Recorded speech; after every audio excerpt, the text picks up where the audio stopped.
lettres et carnets du front, 1914-1918. 2 novembre 1914. Mes hommes trouvent 1000 petits moyens ingénieux pour se distraire. Actuellement, la fabrication de bagues en aluminium fait fureur. Ils les taillent dans des fusées d'obus, les Bosch fournissant ainsi la matière première à l'œil.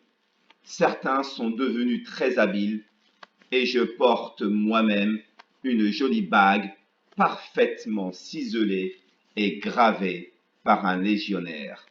Marcel Planquette.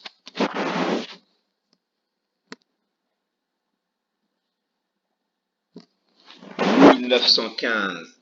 Je ne sais pas si je pourrais dormir dans un lit à présent. On est habitué à coucher par terre ou sur la paille, quand on peut en trouver.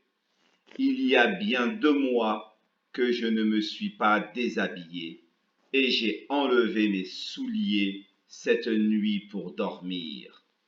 Il y avait au moins 15 jours que je ne les avais pas quittés. Je vais te donner quelques détails comment nous avons passé la nuit dans la tranchée. Celle que nous avons occupée a une longueur de 100 mètres à peu près, construite à la lisière d'un petit bois. Elle est profonde d'1 mètre, la terre rejetée en avant, ce qui fait que l'on peut passer debout sans être vu. La largeur est généralement de 15 cm et l'on fait de place en place des endroits un peu plus larges de façon à pouvoir se croiser quand on se rencontre. Dans le fond de la tranchée et sous le terrain, on creuse de petites caves où un homme peut tenir couché. C'est pour se garantir des éclats d'obus. Adolf Weigel.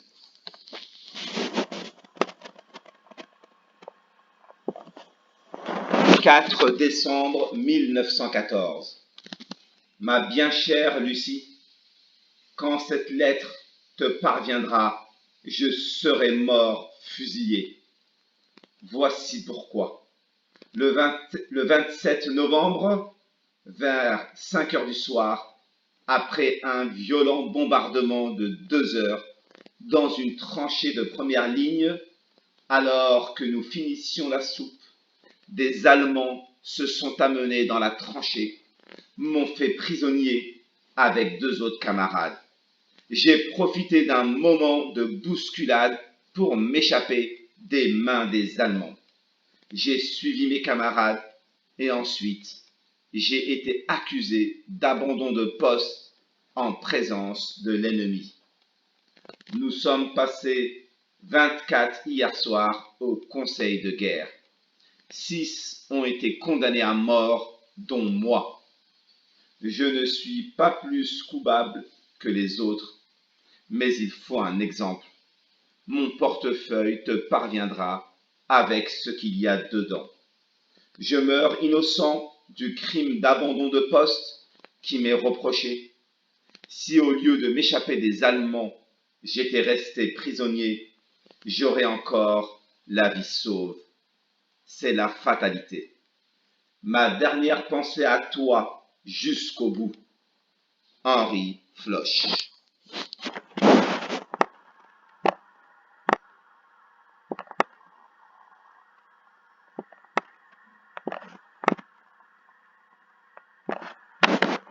Le 13 novembre 1918. Chers parents, le 9 à 10 heures du matin, on faisait une attaque terrible dans la plaine de Wèvres. Nous y laissons 3/4 de la compagnie. Il nous est impossible de nous replier sur nos lignes.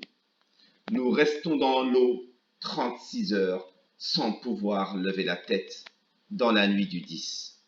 Nous reculons à 1 kilomètre de Dieppe. Nous passons la dernière nuit de guerre le matin au petit jour, puisque le reste de nous autres est évacué.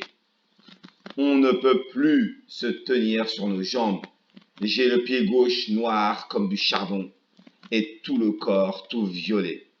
Il est grand temps qu'il vienne une décision où tout le monde reste dans les marais, les brancardiers ne pouvant plus marcher car le Boche tire toujours. La plaine est plate comme un billard. À 9 heures du matin, le 11, on vient nous avertir que tout est signé et que cela finit à 11 heures, 2 heures qui parurent durer des jours entiers. Enfin, 11 heures arrivent. D'un seul coup, tout s'arrête. C'est incroyable. Nous attendons 2 heures, tout est bien fini. Alors la triste corvée commence d'aller chercher les camarades qui y sont restés. Eugène Poezevara avait 18 ans en 1914. Il écrivait souvent à ses parents, des Bretons qui habitaient à Mantes-la-Jolie. Eugène a été gazé sur le front et il est mort d'épuisement dans les années 20.